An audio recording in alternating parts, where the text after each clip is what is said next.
You know, when I proclaimed martial law, I didn't proclaim martial law alone. It is made to appear as if I just signed the decree and said, I impose martial law on each and every one of you. No. I asked the legislature to please pass a law proclaiming martial law because there was anarchy in the country. Now, let me say this. The opposition was strong, and they were members of the Security Council, and somehow they adopted the resolution which required that there be a unanimous vote for the armed forces to be able to move. And therefore the armed forces was immobilized. At the same time, I asked the opposition party to come and join me in a coalition government. I offered one half of the cabinet. And of course they laughed at me and said, why should we join you? We're going to take over the government. By the time you are through with the exercise, you're dead, politically and otherwise. So, and they refused to join me. I asked the advice of the judiciary. I asked the Supreme Court justices, the Court of Appeals justices, and the members of the private sector. And all of them told me there's only one man who can proclaim martial law, and that is the president. And you are it. You are the only one who can proclaim martial law. This is why I must carry this particular mark in our history. I could not have transferred it to the legislature. Why? Because the legislature did not have the power. What does the Constitution provide? The President shall be the Commander-in-Chief of the Armed Forces of the Philippines, and he may order the armed forces out to quell any disorder, riot, rebellion, invasion, insurrection, and in case of invasion, insurrection, rebellion, or imminent danger thereof, when the public safety requires it, he may suspend the privilege of the writ of habeas corpus or proclaim martial law throughout the Philippines or any part thereof. What does that provision provide? It provides that only the President can proclaim martial law. I repeat, that is why I had to assume responsibility.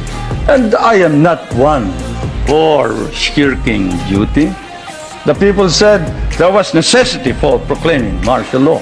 And the people said, you are the only official who can proclaim martial law. So I proclaim martial law. And I sincerely believed that it was necessary to proclaim martial law to install order and stability because there was complete anarchy throughout the country at the time. Now, therefore, at that particular period, what was the status of our government? Our government was immobilized, impotent. The armed forces could not move out. The industry was not at all in any way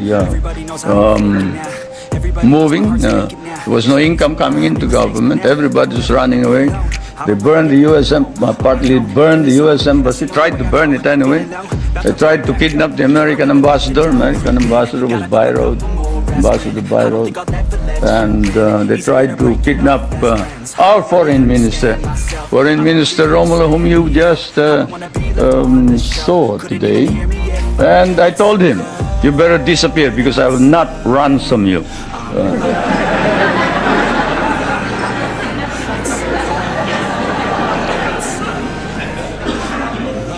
But whatever it is, they burned the Manila International Airport, they bombed the Supreme Court, they bombed the Constitutional Convention, they bombed the City Hall, they burned part of Malacanang Palace, they attempted to kidnap my children, they attempted to kill the President 8 times. There was, of course, an attempted assassination against the First Lady. You all know about that. And this required that I immediately act on it, and so I did. Now, we established land reform. We were fighting a group known as the Hukbalahap, Hukbong Nagpapalaya ng Bayan. It was socialist inclined. It was leftist. But they were friends of mine because we had fought in the Second World War together. And so I approached them and I said, look, I'm going to establish land reform. If you're fighting for land reform, against the feudalistic agrarian system, then you must join me. And they did. I want to introduce to you the leader of that rebellion, who is now present and is a part of the government, Mr. Luis Tarok.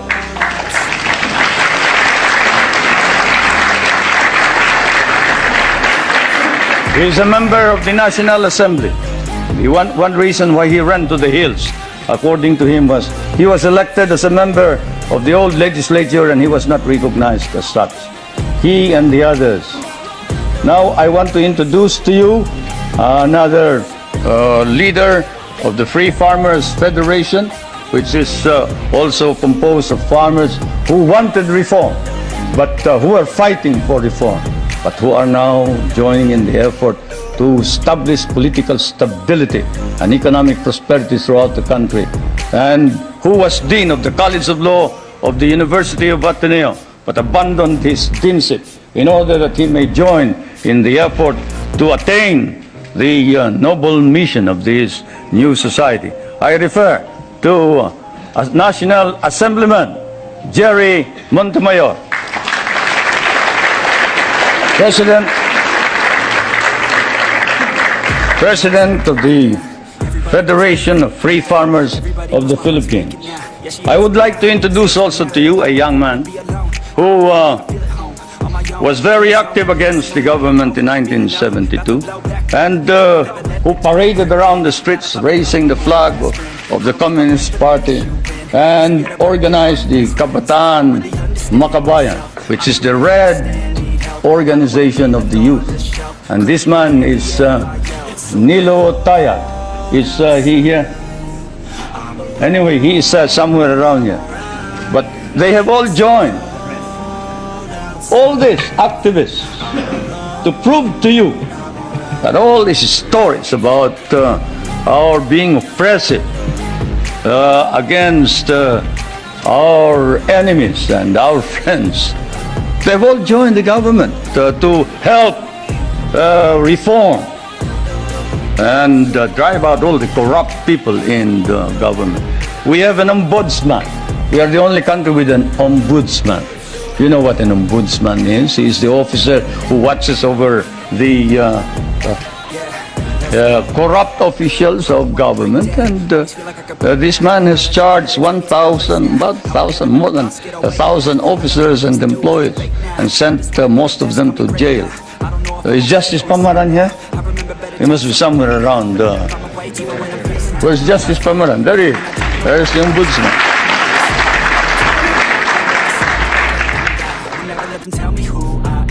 And so as I now sign this proclamation in full view of our nation and the world at large, I am profoundly conscious of the tasks that remain, hoping that we shall not lose the momentum of our achievements, so that those who shall come after us may carry the quest of a greater, a brighter world, a new society. I pray now, and I ask you to pray with me, as I prayed 8 years ago, that I am doing, that we are doing the right thing by our people. For the end of martial law does not mean the end of our efforts, of our needed reform, of our struggles, of our sacrifices. The passing of the martial necessity does not carry with it the passing of all the burdens, especially the heavy ones. There will be more tests for our capacity, for our resiliency, our strength as a people. Together we must pass this test, surmount all crises. And so, as I have said, I sign in your presence, proclaiming the termination of the state of martial law throughout the Philippines. I say, we have just begun.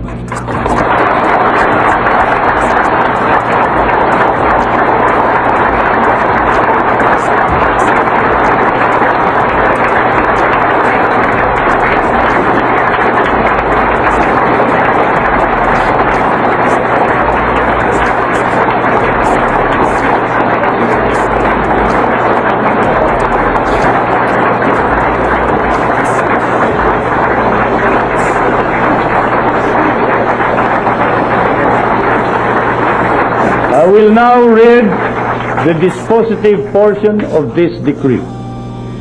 Now therefore, I, Ferdinand E. Marcos, President, Prime Minister of the Philippines, by virtue of the powers vested in me by the Constitution, do hereby revoke Proclamation 1081, proclaiming a state of martial law in the Philippines, and Proclamation number 1104, dated January 17, 1973, declaring the continuation of martial law, and proclaim the termination of the state of martial law throughout the Philippines, provided that the call to the armed forces of the Philippines to prevent or suppress lawless violence, insurrection, rebellion, and subversion shall continue to be in force and effect, and provided that in the two autonomous regions in Mindanao, upon the request of the residents thereof, the suspension of the privilege of the writ of habeas corpus shall continue, and in all other places the suspension of the privilege of the writ shall also continue with respect to persons at present detained, as well as others who may hereafter be similarly detained for the crimes of insurrection or rebellion, subversion, conspiracy, or proposal to commit such crimes, and for all other crimes and offenses committed by them in furtherance or in the occasion thereof, or incident thereof, or in connection therewith. General Order Number 8 is also hereby revoked, and the military tribunals created pursuant thereto are hereby dissolved. Pursuant to Article 17, Section 2, Paragraph 2 of the Constitution, all proclamations, orders, decrees, instructions, acts promulgated, issued and done by the incumbent president constitute part of the law of the land and shall remain valid, legal, binding, and effective even after the lifting of martial law, unless modified, revoked, superseded, or altered by subsequent proclamations, orders, decrees, instructions, or other acts of the incumbent president, or unless expressly and explicitly modified or repealed by the National Assembly or the Batasan Pambansa. In witness thereof, I set my hand and cause the seal of the Republic to be affixed on the 17th day of January 1981. Thank you.